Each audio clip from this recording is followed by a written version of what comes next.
Ciao bellissimi, bentornati. Oggi ho deciso di rispondere a un'altra storia di Instagram dove mi hanno consigliato di fare un video dove racconto delle storie di qualcosa di strano, interessante che ho vissuto durante i miei viaggi. Questo è Bali, ve lo presento, lo devo tenere in mano perché nella gabbia fa troppo casino e voi non riuscireste a sentire quello che dico.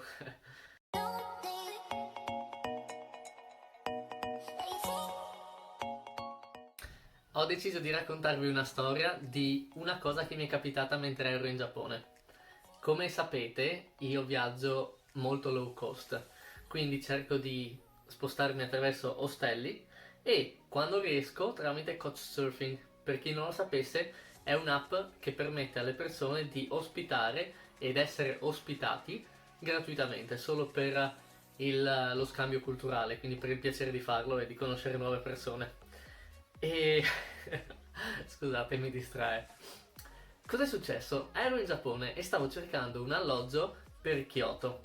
Quindi ho mandato una richiesta pubblica di viaggio alla quale tutti possono rispondere su questa applicazione e ho ricevuto questa strana risposta. Ve la leggo, ve la traduco in italiano. Ciao Simone, mi piacerebbe ospitarti se per te va bene. Te va bene. Te va bene. Ciao Simone, mi piacerebbe ospitarti se per te va bene il mio profilo e le soluzioni per l'alloggio, quindi per il dormire. Come on. Sta buono. Aiuto. Ciao Simone, mi farebbe piacere ospitarti se per te vanno bene il mio profilo e le soluzioni per l'alloggio, quindi per il dormire. Aspetto di sentire tue notizie. Io quindi ho controllato il suo profilo e ho letto che è gay e nudista. Che cioè io dico, vabbè, ognuno è quello che è. Quindi gli ho risposto, ciao, puntini puntini, io non sono gay, quindi ho subito specificato, ma non importa se tu lo sei. Ho comunque già qualche amico omosessuale, quindi non è assolutamente un problema. E stessa cosa se sei nudista, ma non ho capito quali sono le soluzioni per il dormire. Mi puoi spiegare? Ho perso il topo.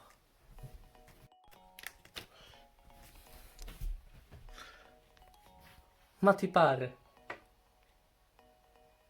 E lui ha risposto, ciao Simone, grazie per la tua comprensione. Io ho soltanto un letto e dobbiamo condividerlo. Ma tu puoi utilizzare il pavimento e un sacco a pelo se ce l'hai. Gli appartamenti in Giappone sono molto piccoli. Questa è la risposta. E fin qua, cioè, ci può stare. Quindi gli ho risposto, ok, credo che comprerò un sacco a pelo, posso dormire sul pavimento. Un'ultima domanda, sto cambiando i miei piani, bla bla bla, qualcosa sulle date. Ok, bene, perfetto, grazie, ci vediamo presto. E fin qua tutto bene, perché insomma, una persona con le sue peculiarità che ti offre alloggio, ti dice se ti va bene, buon, se no dormi nel pavimento. Ci sta.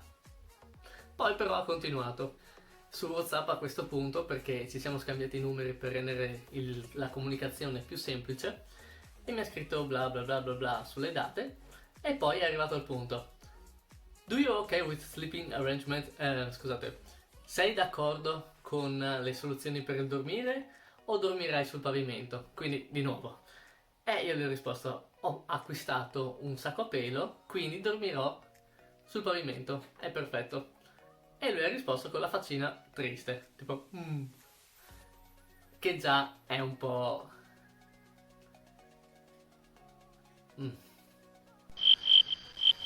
ecco, un po' pressante, diciamola così. E io ho fatto finta di niente perché ormai ho comprato il sacco a pelo, ormai avevo pianificato i giorni a Kyoto e quindi ho detto, boh, vabbè, terrò duro e andrò così anche se sarà insistente. Ma poi ha continuato e mi ha scritto ancora bla bla bla sulle date, poi ma io veramente spero di poter condividere con te il letto per una notte o più. Faccina triste. Ma non insisto, come non insisto? Stai insistendo da giorni. E allora le risposto, guarda, a me non piacciono gli uomini e mi sembra strano, mi sento strano a dormire con un altro uomo in un letto singolo.